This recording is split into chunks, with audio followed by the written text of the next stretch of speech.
Bitcoiners, I hope you're doing well. I'm loving my life. Who could complain? It's impossible to complain. Rake guy is loving his life too. I was just talking with him. Things are going great. Hoddle T Washington, good morning breakup. Yeah, the thing is broken. I don't get any of your comments anymore. So the whole thing where I read your things in the morning, it's dead. It's dead. What are we gonna do? Let me see what the folks over on Rumble are saying, because I usually head over there anyway. Whoa, I got all the people going on all over. Thank you, D's. Well, literally. Yeah, something in the air. So I just had a text about today's show. Today's show. Hold on a second here. Let me get to Rumble. We got all kinds of people coming in. Yo, the halving is not priced in. Christine with coffee and rain. We got some rain. We got some rain. The folks on Rumble are saying, I got to make sure it's working. Everything's been wonky today. The world is going through something right now. We can tell. Something's happening. Something's in the air. My thing's more wobbly. It's more windy than normal today, but that's okay. All right. Hello, Don Boli. French fry says, we want space drops, don't we? Bonjour, breakdance gang. Freedom Fridays, Drew says. We love it. We love it. Good morning, Rational Kitty. B for victory. Good morning. I hope life's going great. Enmity. Good day, Enmity. Good day. Nice to see you here. Nice to see you here.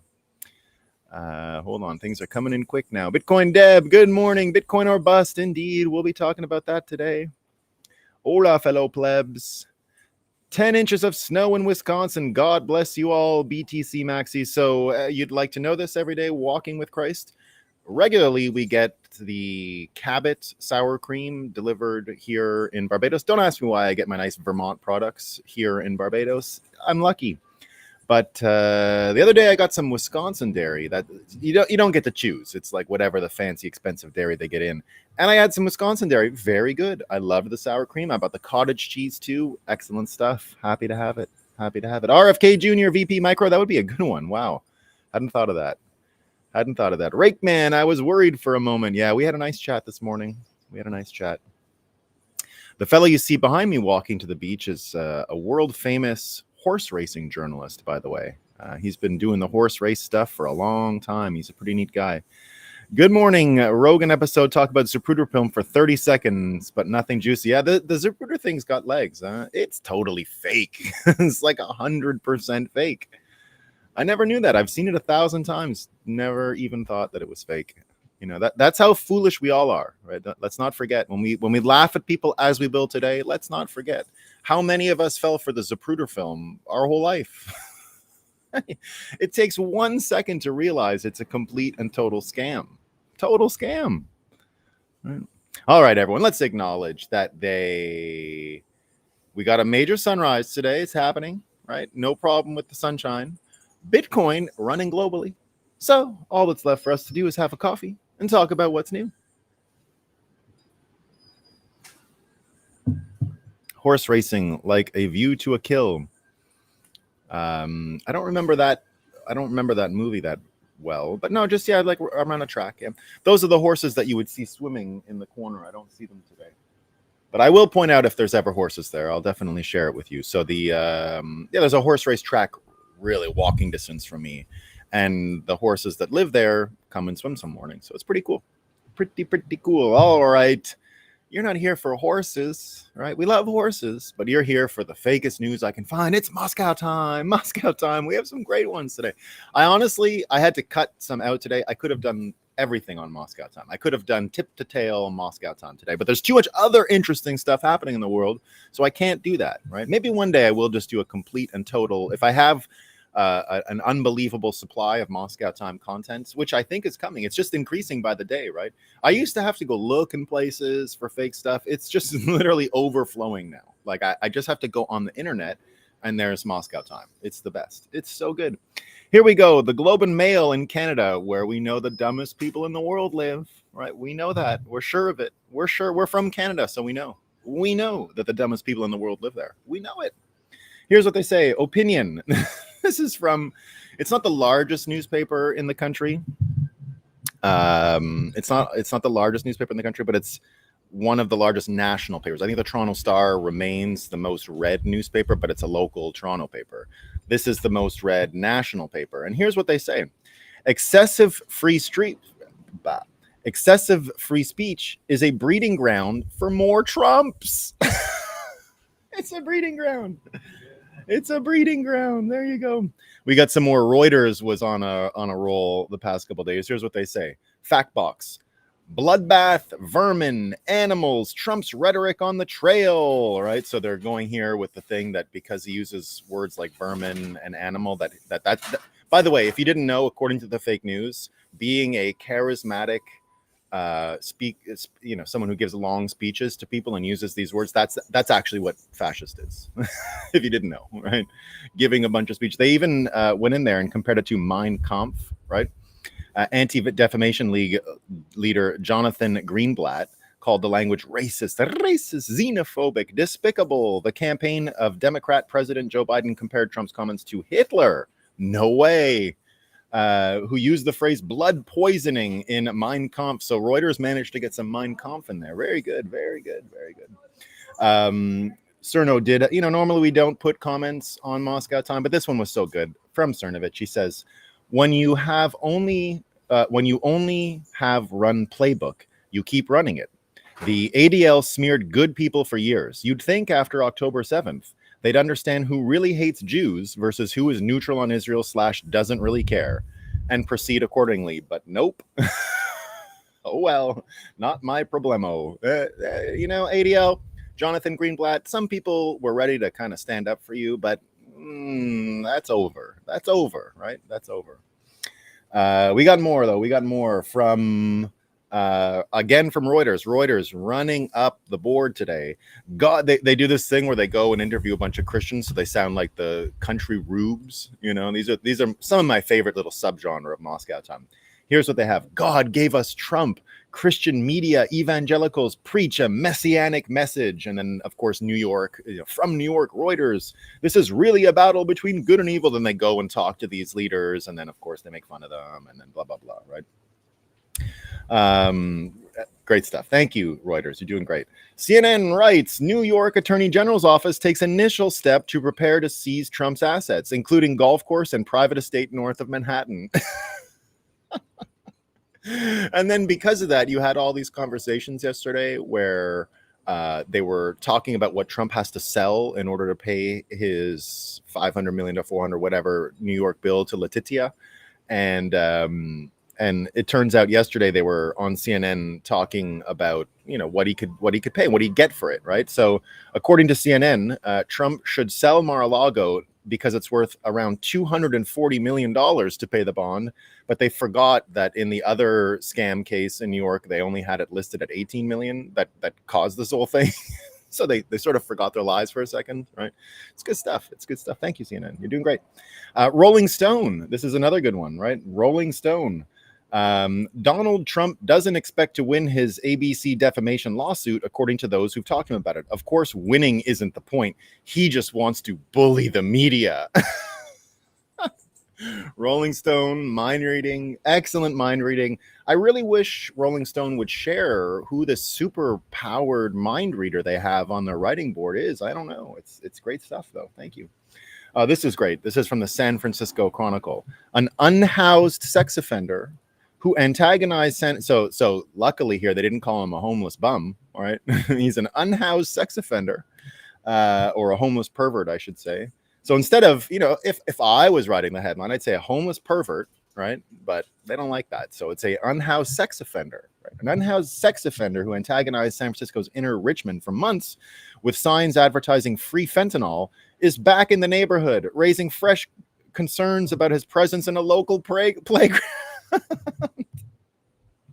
So keep this in your head for a second. This is the civilized, fancy San Francisco way of dealing with it. An unhoused sex offender, and it's raised fresh concerns that he's giving away free fentanyl at playgrounds. What should we do? What should we do? Contrast that for a second with Foreign Affairs writing the following article about El Salvador, right? This one was great. Salvadorian President Nayib Bukele's methods for reducing crime are increasingly appealing to states across Latin America. but emulating Bukele's iron fist approach will come at a cost to democracy in the region.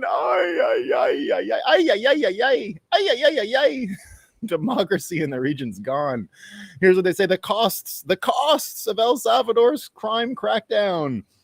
Bukele has reduced homicides, but eroded a democracy. Oh, we could have had it like San Francisco. We could have had unhoused sex offenders, and then we could have had fresh concerns. We could have had fresh concerns about giving away fentanyl in playgrounds. What are we depriving ourselves of? We're missing all that democracy. Oh no, poor El Salvador. Why don't you guys get your unhoused sex offenders giving away fresh fentanyl in your parks? Why can't you have that?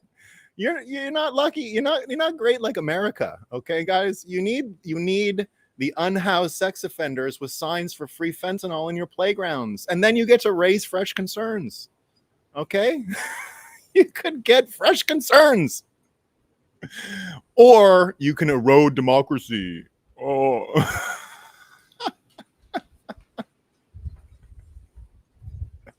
It's too good. Thank you. Today is all about synchronicity, by the way. Okay, that's kind of our theme, actually. It's synchronicity. We're going to talk about synchronicity. There's something of a meaning to tell you about synchronicity for days, but now, because of synchronicity, I've remembered today. So that's the good news, right? So remember, unhoused sex offenders. You get to, in a democracy, guys, you get to raise fresh concerns.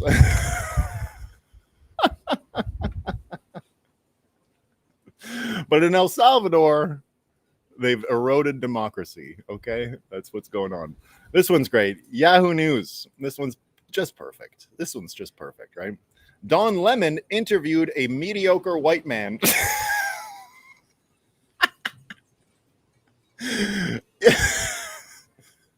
Elon Musk is a mediocre white man. Thank you. Thank you, simulation, for the synchronicity of Moscow time today. We love it. We love it. We love it. This one's great too. Now imagine the pretension. Okay, Politico today has some advice for Christians. Politico, they're coming in with the advice. Why Christians and Republicans, they say, should reconsider the premise that life begins at conception. You should reconsider it. And despite all of that, I actually have a favorite today. Okay, none of these were my favorites. I have a new favorite today. Okay, this one is amazing. Now I don't get to share a headline. It's not exactly a headline, but I'm going to reenact it. It's Ursula, the one with the fucking crazy European hairdo and probably has 1 million university degrees. I don't even know her name. Von der Leyen, I guess. There it is. Von der Leyen. Ursula von der Leyen. She's apparently the president of the EU or some dumb thing like that, right? Who knows what she is? So she's out there on this interview talking about, and what I love about it is the body language. And so you got to kind of see it, right? So the body language is on point. And she does, remember I told you that once when I saw someone jump in front of a subway? It wasn't very pretty, right? It was in Korea. And the reaction people had was to laugh. Right now, it's because you have this weird reflex, politeness, and all that stuff. But it kind of reminds me of Ursula in this interview, right? So here she goes. So they're talking about deploying troops to Ukraine from Europe, right? So European soldiers going over to fight in Ukraine against Russia. And they ask her, is your own family in the military? And her answer was, no. So she starts laughing. Perfect. Thank you, Ursula. You are the greatest EU president we've ever had. You're the greatest president ever. All right. So today, the theme is that Bitcoin breaks the fog of war machine. Indeed, because the fog of war machine isn't working. But what's funny is that everything is kind of happening all at once. It's like everything happened yesterday, right? You had one of the most amazing coincidences I've ever seen, ever. You had the New York State talking about seizing and laughing and joking and having a great time. You had the cross-eyed Letitia again saying, I'm looking at that 40 West. We're going to go after the golf courses, right? So they're going to strip Trump of his assets. Yesterday, also, you had the American folks talking about the freedom bonds These things are great. It's what I predicted a long time ago, that they would not be able to pass money from Congress to send to Ukraine because of the division in America. So what they'd end up doing is they would take those seized assets from Russia from the original start of the war, which was already a weaponization of the U.S. system against reserve assets for sovereign countries. So they seized that, and now they're going to create bonds out of it, collateralized bonds to give to Ukraine. So I predicted this was going to happen, right? It was a fairly easy prediction. Like, it wasn't hard to see, right? If they didn't get the money, they were going to try something new and clever, and this worked out. So they're calling them freedom bonds. So imagine we're talking about two major asset seizures from the US government, by the US government. So this is kind of a perfect storm, right? This is a kind of perfect storm situation. Now, let's go back to Letitia for a second. And I didn't even know this thing existed, the Eighth Amendment in the United States Constitution. So the Eighth Amendment is excessive fines or bail imposed to achieve unjust ends. Vivek has been talking about it a lot. Of course, Vivek was I believe he was a law school student. Yes, he was. He was a law school student from Harvard. So, and if he went to Harvard in his era, which was my era, I think we were law school students at the same time. So I think we did the same years. So if you were a law school student in that time, it was actually a major thing, like major respect to go to Harvard back then and go to law school. It was very, very difficult, right? So we're dealing with someone who might not be known as a lawyer, but I think has probably a very astute legal mind, saying that this is the case. And it's not even about disbarred. She should be jailed. And indeed, my prediction with Letitia is that you're gonna see a Newtonian physics situation play out, where equal and opposite reactions. Could you imagine the people digging up her shit now? Right now, there is gonna be stuff there. So I do predict that Letitia ain't gonna make it much longer. They're gonna run some form of character assassination, not because she's sort of put her neck out and asked for this, right? So that's what you get. Now it also looks like one of the other predictions we had here, which was arrest Lady Tits. Yeah. So one of the other predictions we had here was that this money thing was going to be used to open suspicion into Trump, that, you know, he needed money and now he was corruptible and he was a foreign asset and all of this kind of stuff, right? So Mike Benn's writing about that exactly, saying the blob forces Trump into debt by bankrupting him. Then they argue the CIA and FBI must be, I think he means sicked on Trump because his debt makes him a counterintelligence risk. So they're saying here, new narrative, Trump is a national security risk. Susan Rice was talking about that, warns that Americans against voting for Donald Trump because he's a national security risk. Trump clearly doesn't put American interests ahead of his own, and we're deeply vulnerable to exploitation. And they're going with Russia, Russia, Russia here, right? Russia, Russia, Russia. So they're going to go with that whole thing. Now, all of this happens at the same time that the Bobulinski thing happened 2 days ago, where there's no way to deny direct payments from Xi to Biden, direct, with proof, with receipts, right? So you had Bobulinski yesterday going on, or 2 days ago going on, saying that, you know, if, like, they're saying there's no proof again, there's no evidence. And he's like, that's a lie. I have all this proof, right? And you can really just see the distortion of the fog of war machine from this, right? Because on the same day that Bobulinski was talking, you had Blasey Ford going on all the media. And that's the one where she has no witnesses, no details, no evidence, right? And the media, extremely credible, like literally no evidence whatsoever.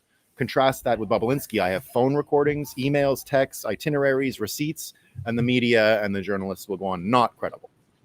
So it's kind of perfect. It's kind of perfect, right? That all of this happens at once. That Trump is now being accused of needing the money, and we saw that Biden actually did it but no one will ask questions, no one will inquire. We're on our own here, right? As we would like it to be. You also had, so now you've got asset seizures happening over in New York. You got asset seizures with the Russian money. Now the EU, right, Ursula, whose kids are not going anywhere to fight, has passed a new anti-money laundering law that will make the anonymized Bitcoin payments to custodial wallets illegal, right? So now they're going to go with that. They're going to go with the wallet attack on Bitcoin, right? Turdemeester says the EU SSR is playing itself. Draconian laws like this are a huge handicap to Bitcoin exchanges, which in the end will only precipitate the union's undoing. We speak of private property for a reason. The ability to transact confidentially is a crucial part of a free society. So you've got all this asset seizure, you got all these actions taken. It looks like something is happening, right? It looks like free speech is under attack very clearly in Ireland.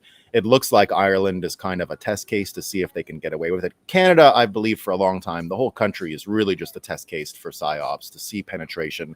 It's a really good proxy for the American mind in Canada, so you can penetration test things on Canadians to see what kind of coverage you'll end up getting in the US psyche, right? So what you're seeing over in all these places, right? It looks like it's compounding. It looks like the Irish situation. It looks like the EU situation. It looks like whoever is behind the curtain is moving very quickly to shore up any potential crack in the system, but they're everywhere, right? This is like watching a Three Stooges play of, one of these things where it's like that goes wrong and this goes wrong. You know how all those old videos would work of slapstick. It looks like slapstick at this point. It looks like a silly slapstick show, and clowns are trying to tell you that you got to understand bloodbath in the context of Charlottesville, in the context of the Russia collusion hoax. You're seeing them really sort of panic, and it's not making much sense, right? Which is just great, which is just perfect. Now, go back to the synchronicity piece for a second, and I've been thinking about this for a few days. So, the case that we saw with Peter Navarro, who's in jail, by the way, he's in jail. Peter Navarro is in jail, like an actual jail. He's in a cell, right? An executive branch member is in a jail in the United States as a political prisoner from the executive branch. Now, when he talked about where this thing came from, it actually comes from the Jay Treaty. So weirdly, the Jay Treaty is directly related to me in a strange way. The Jay Treaty was the original treaty signed by the US government with England to set the border between Canada and, well, it wasn't Canada, but British North America at the time, and the United States after the 1776 war. John Jay was his name, and he was sent to negotiate this by Washington.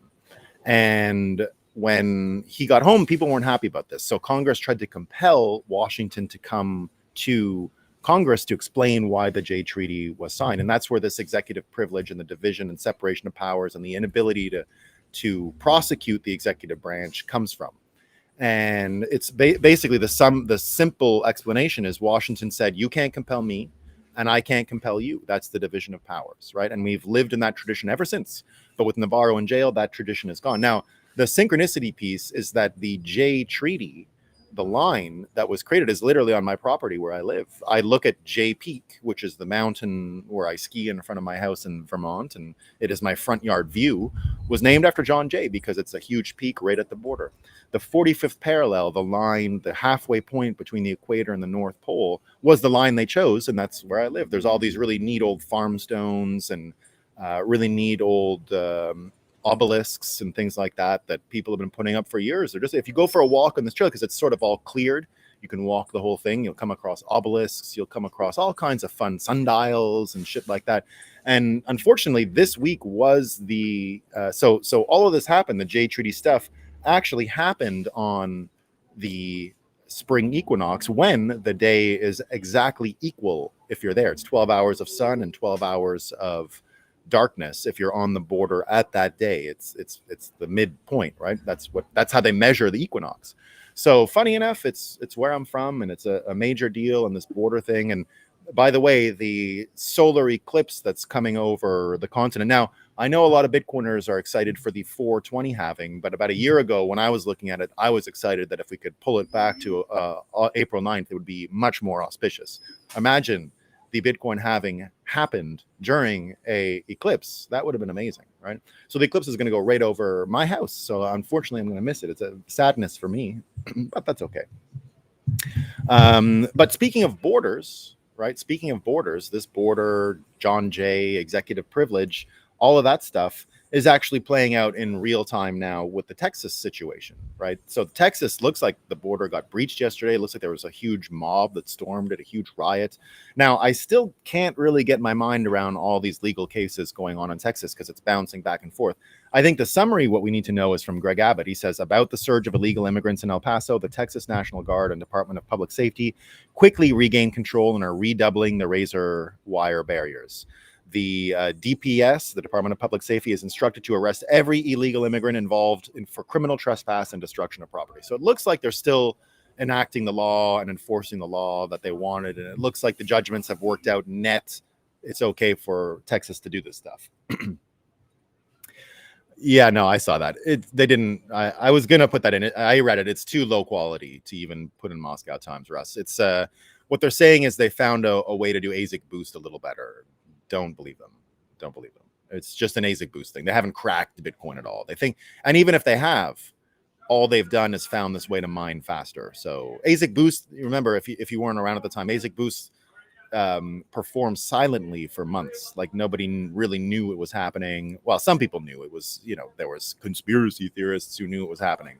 But it's really just an advantage in mining. And if it happens, eventually everyone will figure it out and that'll be fine. So they didn't crack shit. They think they found a way to make more money mining. Good for them. Good for them. So it's a fake news headline. So don't get too worried about it. But it is relevant because the piece about cracking Bitcoin is actually related to something that we did find out yesterday, which is Apple is as vulnerable as the election machines. So more and more, we're starting to get a cryptographic education in America. A lot of people wouldn't have understood this, but it's directly related to what's going on with the election question, the Dominion voting machines, the keys that are accessible through plain text on the machines themselves, on the devices themselves. It turns out the M1 chip is completely vulnerable and actually leaks encryption keys. I guess this stupid thing I'm working on, I got to totally rethink Apple completely now. I had no idea any of this was happening. You've got Marty Bent was talking about it. Let me see if I got the Marty Bent quote here. Let me see if I got it, but there's more. Yeah. So this person says newly discovered vulnerability in the Apple M series chips lets attackers extract secret keys from Macs.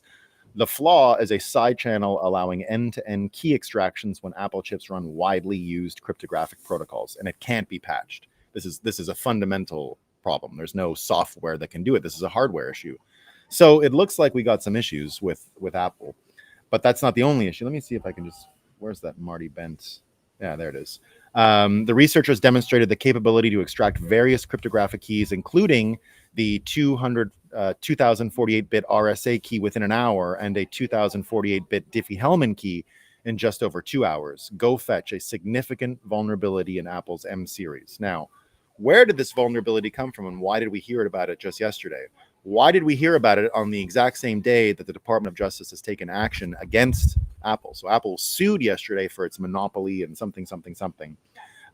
Peter Schiff writes about it. So the actual legal case, let me just find it so you know what I'm talking about. I don't know if I got the headline here. Yeah, so U.S. sues Apple, accusing it of maintaining iPhone monopoly. It's around the App Store. It's around a few other things. So Rand Paul says here, make no mistake about it. Today's attack by the Department of Justice is about Apple refusing to open a backdoor, not the App Store. Well, it looks like the M1 chip does have an app backdoor now that we're seeing it, right? Peter Schiff also comes in along those lines and says it's hypocrisy for the Department of Justice to file antitrust charges against Apple, claiming their monopoly position causes consumers to pay higher prices. The main reasons consumers pay higher prices for everything is government-created inflation and government-imposed regulations. And we also saw that if you go into their indictment, they're blaming Apple for Amazon's phone failing. This is an actual quote from the indictment. Many prominent, well-financed companies have tried and failed to successfully enter the relevant markets because of their entry barriers. Past failures include Amazon, which released its Fire mobile phone in 2014, but could not profitably sustain its business and exited the following year. Microsoft, it's also Apple's fault that Microsoft failed in the phone business. So good. So I don't know what's going on over there. Here's the New York Times headline: U.S. sues Apple, accusing it of maintaining an iPhone monopoly.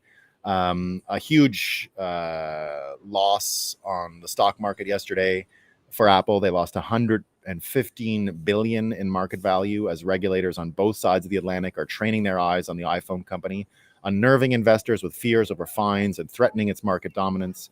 U.S. lawsuit accuses the iPhone maker of violating antitrust rules, and that the company is also facing a European probe over this. And if that wasn't enough, if all of this wasn't enough for Apple, even Jim Cramer yesterday said it was a buy. Not looking good, Apple. Jim Cramer says, I buy panic. I don't sell it. Apple sellers are panicking at the Department of Justice. Just won a big case against Apple. They've won nothing. So you take that for what you will. I don't know if that's a ringing endorsement of Apple, but there you go. So, but indeed, again, I don't know if they're related, that suddenly we know about this terrible exploit in Apple and they're being punished for not even making that backdoor more widely open, right? That's what Rand Paul is saying. Rand Paul is saying this is about their inability to comply with the brainwashers and the censors and their distaste of it. That's what's got them into the legal crosshairs here. Sounds legit-ish to me, right? Nah, but I don't know. But that's what it sounded like. So, but here's the thing, right? And this is where the synchronicity stuff becomes so important, right? As we're seeing all these contrasts, as we're seeing everything kind of happen at once. And yesterday was a vibe shift day, and I don't know if it was a positive one. The desire that these people have to maintain power is probably unlimited, and it looks like they'll do just about anything, right? The old character assassination things of the past, that doesn't look like it's working very well anymore, and they're going to have to up the game right now. The good news about all of this is that we do have these people who have come around. We've got the Joe Rogans, right? Joe Rogan way ahead of CNN, way ahead of Don Lemon, way ahead of all of these people, right? But we've also got the advantage of having been somewhat vaccinated by all of these shameful, you're a conspiracy theorist things. And we got that from the people participating in this election process this year. You know, it's just so amazing that someone like Vivek came out of nowhere in this way. So amazing that RFK came at the time he came at, armed with the experience that he has. And indeed, you can't call him a conspiracy theorist. It happened yesterday. Someone tried to do it, right? He was doing a news interview on C-SPAN, right? And this caller came in and said, you know, you're a conspiracy theorist, right? But then, of course, we've seen, and he just had a polite conversation with this lady on the phone. She was a call in person. And we can see the things that he's actually predicted that have come true, right? So he says, I'm told I'm a conspiracy theorist because I believe that glyphosate causes non-Hodgkin's lymphoma, but I helped convince juries that it does. I was also called a conspiracy theorist by the New York Times because I said that COVID vaccines would not prevent transmission. As I said, there's no scientific basis for imposing social distancing or masks, and now the New York Times admits those things. Most Americans do not believe the official story about what happened to my uncle. The Church Committee and the House Select Committee on Assassinations came to the official conclusion, you can read it in the congressional record, that my uncle was killed by a conspiracy. So yeah, it's a conspiracy theory, but the United States Congress believes it. The host, Astrid Herndon, tells listeners, for the record, he's mostly right, then goes on to warn people not to let themselves become skeptical of the government. As with all conspiracies, the power isn't the factual basis, but the feeling it adds up to, that the government can't be trusted and skepticism is required. Do you think this has any persuasive power at all? Some journalist trying to like patch the holes and say, oh no, he might be right about all that, but you shouldn't let him have the vibe. You know, he's off on the vibes. He's not off on the vibes. He's got it right on. He's got it right on, right? So you can even see Jen Psaki yesterday on an audio thing saying that RFK is a huge problem for Joe Biden's reelection campaign. She says that she couldn't pass the opportunity to call Robert Kennedy an anti-vaxxer and a conspiracy theorist, but it has no effect. He is vaccinated from conspiracy theorists, and if you listen to him and you learn from him, you get vaccinated from the title too. You get vaccinated. Amazingly, we have a vaccination for the criticism of being a conspiracy theorist, right? So it's an amazing thing. And now, I mean, what you get to do with that, right, is when someone calls you a conspiracy theorist, you can do the ultimate move, and it works every time. You believe the news? You believe the news? You believe what you read? You believe it's true? Right? So don't argue details ever, right? That if you argue details with NPCs, guess what it makes you? Like what happens if you're sitting and talking to a television? What happens if you talk to video game characters when you play? What are you? Talking to a television. That means you're an NPC, right? So don't argue details with NPCs. You have to tell them. You can't have a conversation with someone who believes the news. You know how it's going to go. They're going to say you're a conspiracy theorist, right? You don't even go down there. Don't even bother. Laugh at people for believing the news. That's all you have to do. Laugh at them for believing the news. If someone believes the news in 2020, 2024, they are mentally ill. They have mental illness. Don't debate them. Do not, right? Just say, well, everything in America looks like it's going pretty bad, right? Good thing our elections work perfectly, right? That's the best you can do. That's the best you can do. But it's the only way to get any kind of reaction out of them, right? Because otherwise they're just going to give you their talking points. They're just going to give you the things they've been hypnotized into saying. They're just going to be giving you the results of their prompt engineering. If you're not prompt engineering NPCs, you're just living in their world with them, right? You don't want to do that. You don't want to do that, right? Jack posted a link to JFK to 9/11 video on Nostra yesterday. Yeah, I think it was really long though. I think it was like 3 hours, so I didn't get there. So here's what Jen Psaki keeps saying, right? There are still states in this country where the Kennedy name is beloved, where they may just not know a lot about the fact that he is an anti-vaxxer who's a conspiracy theorist. They don't know that yet. RFK is polling higher than any third-party candidate in 40 years. In a three-way contest, a recent Siena poll shows Trump and Biden each receiving 33% of the vote, while Kennedy capturing 26% in Arizona, right? I believe it. I believe it. I believe he can hit those numbers. I believe that's totally possible. And at 26, what I've said before is that he chooses the president. Whether he's the president or not, he chooses the president. So he's in an unbelievable position here, and I think capable of making incredible differences. Now, all of this happens at the same time that we're starting to understand more about why. Well, let me get to that later. The number one thing that Kennedy actually, not long but worth watching. Yeah. So one of the amazing things that RFK is also bringing to the campaign, not just the inoculation against the conspiracy theorist attack, right? He's patched that vulnerability. It's not just that he's bringing, though. Of course, it is his number one priority, the health and well-being of Americans and the diet. And this is, who can say this isn't the most important conversation we have in America? I mean, there's many conversations in the running, but the most important one is the food. It's the food, right? We have a major food contamination problem. I've been talking about it for a while. Lots of people are talking about it. And indeed, that RFK is bringing this priority to the forefront. We wouldn't have this benefit. As much as I love Trump, right? And he looks like he's in good health. It looks like he's in better health than he was a few years ago.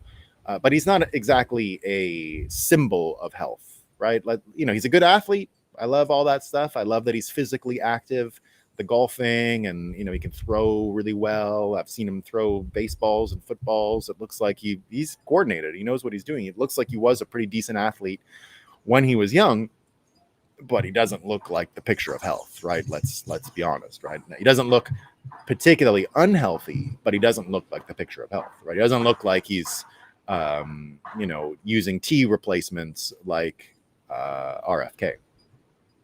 But here's what Vigilant Fox says, and this is one of the great things we've got about the Kennedy campaign. He's really helping spread this knowledge of the glyphosate and the trouble. He says, and Vigilant Fox is reporting in here saying ultra-processed foods are everywhere and they come with serious health risks. A recent meta-analysis, which I don't believe, I don't believe any meta-analysis, found that a significant intake of ultra-processed foods results in 15 to 27% increased risk of all-cause mortality, 51 to 84% increased risk of heart disease, increased risk of most types of cancer, 24 to 61% increase in having sleep problems, 37 to 59% increase in anxiety, 40 to 60% increase in common mental disorders, increases in risk of asthma, Crohn's disease, obesity, type 2 diabetes. Sadly, nearly 60% of calories consumed in America come from ultra-processed foods, not processed foods, ultra-processed.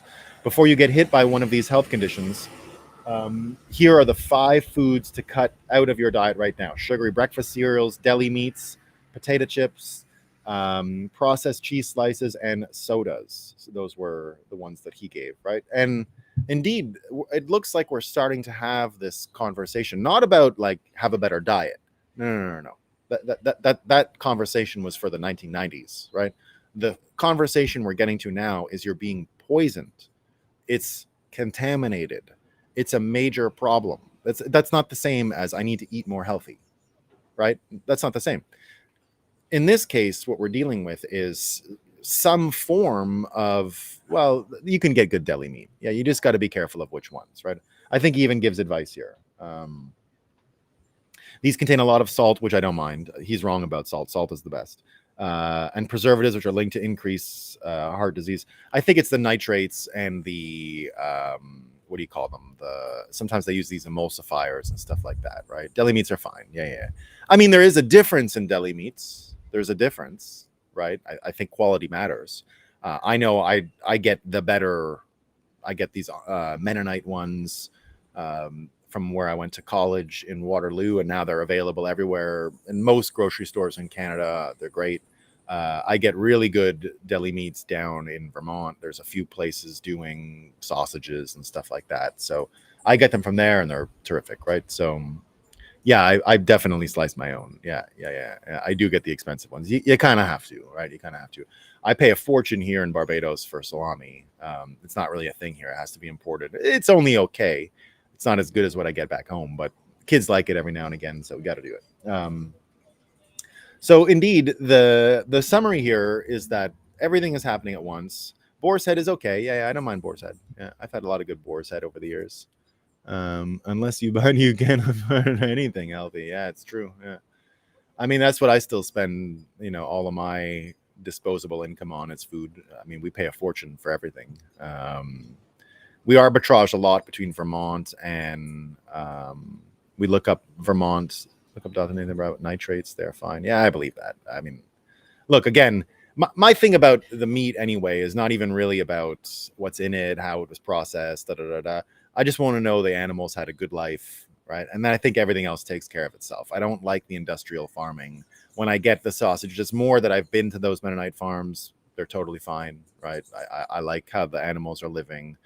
When I look around in Vermont, I can see the cows themselves that I'm buying. So I know the kind of life they had. That's what makes the Prime Act so great. The one that Thomas Massey is pushing for America, that if farmers sell direct, it's up to you as the consumer. If you come to a farm and it's shitty and the farmer looks filthy, you should probably not buy the food, right? But it's up to you, right? Don't eat spam. They used to eat spam so much when I lived in Korea. Oh God, what was it called? Budejjigae, which is like what was it again? It was soldier stew. So soldiers use it. And I had spam. It was a ramen and all that kind of stuff in it. No good. All right. So the good news is that we've got this inability, I think, of the war machine to persuade at levels that it once did.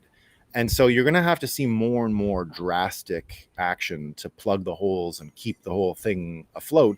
And that's why it looks like everything is happening at once. I mean, literally looks like everything is happening at once this week. Seizures all over the place. Trump's, Russia's, and all these testimonies, Bobulinski, Blasey Ford. So it looks like everything is coming back onto the table. And it's pretty funny. It looks like we're winning. Now, it looks like there's going to be much crazier stuff to come, but I think we have the means to win. So I'm not worried.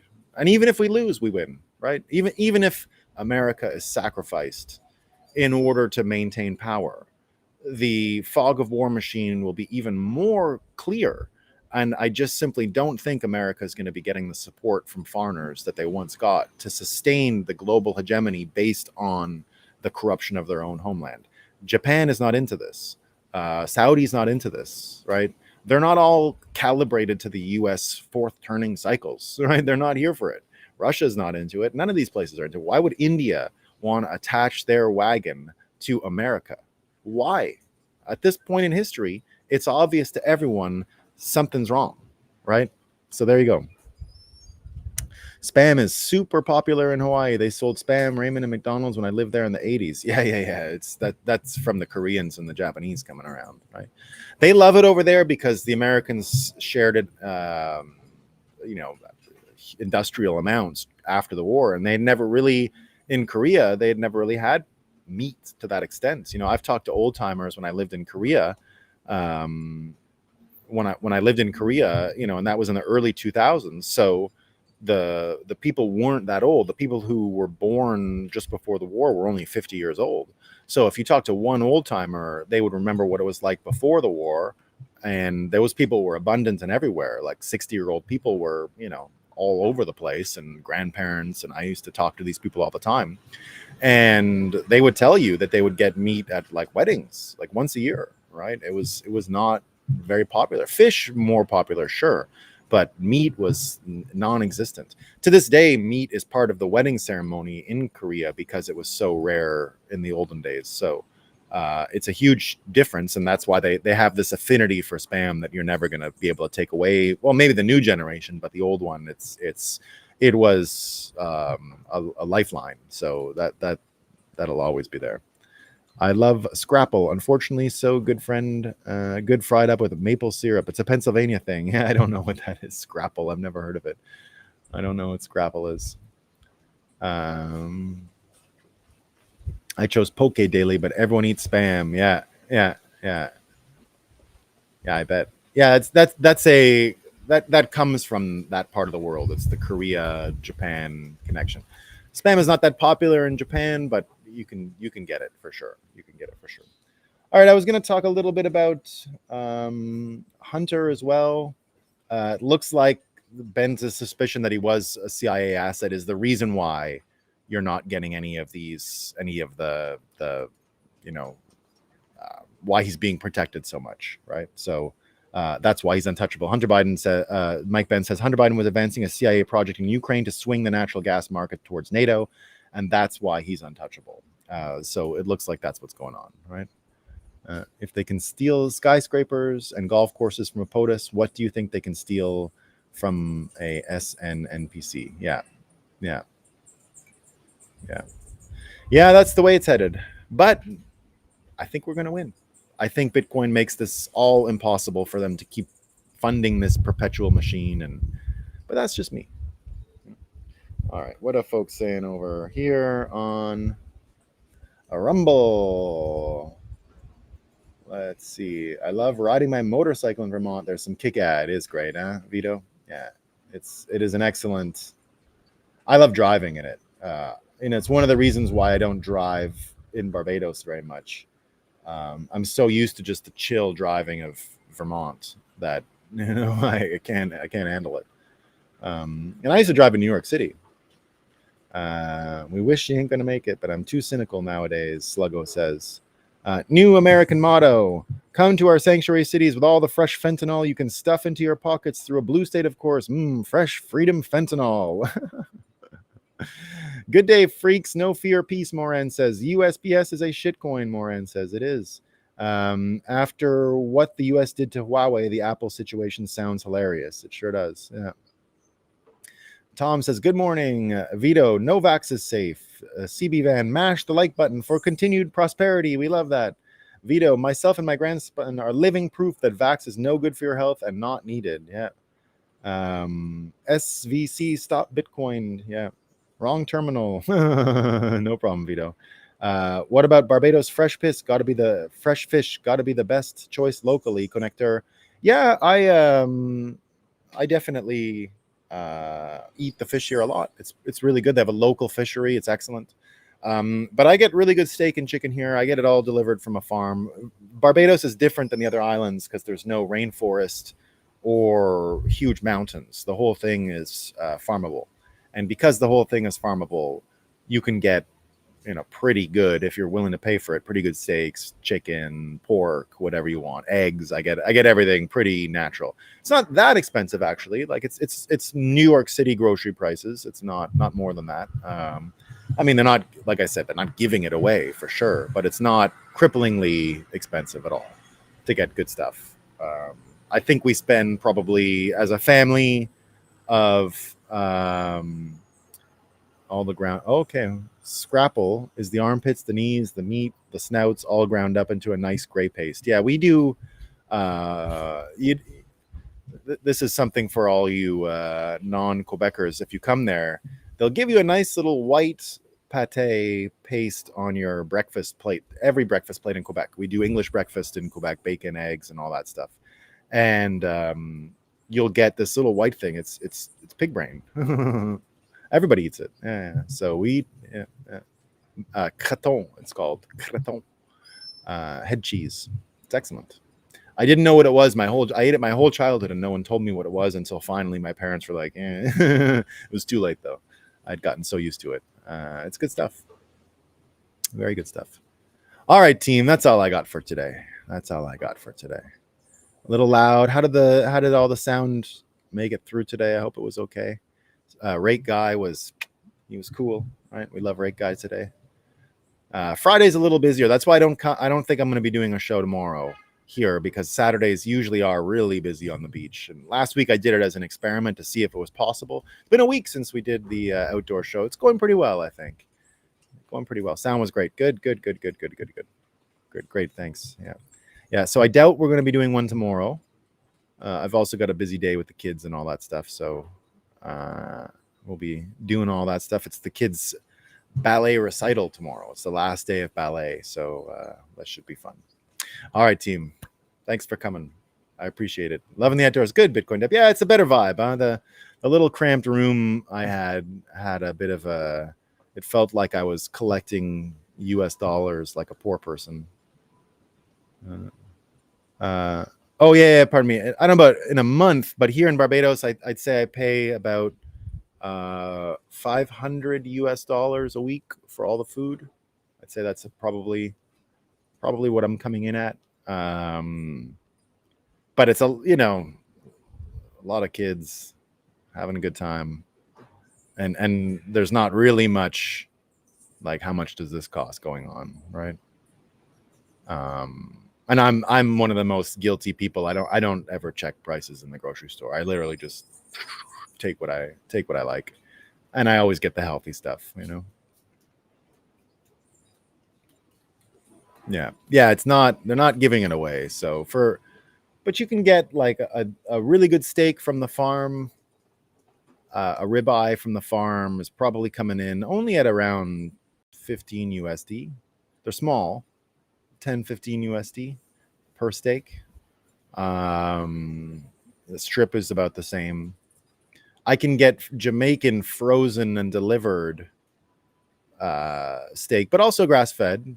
But it's not fresh from here. But sometimes there's a small, boutique-y type of grocery store. We're supposed to be getting the Argentinian stuff here soon, but I haven't found it. Yeah, it can be cheaper. Yeah. But I'm telling you that the ribeye, like you need 2 of them for the family, right? So it does come out to 30 USD per steak dinner, because we'll have to eat 2 of these ribeyes between the 4 of us. Daddy basically gets a whole one.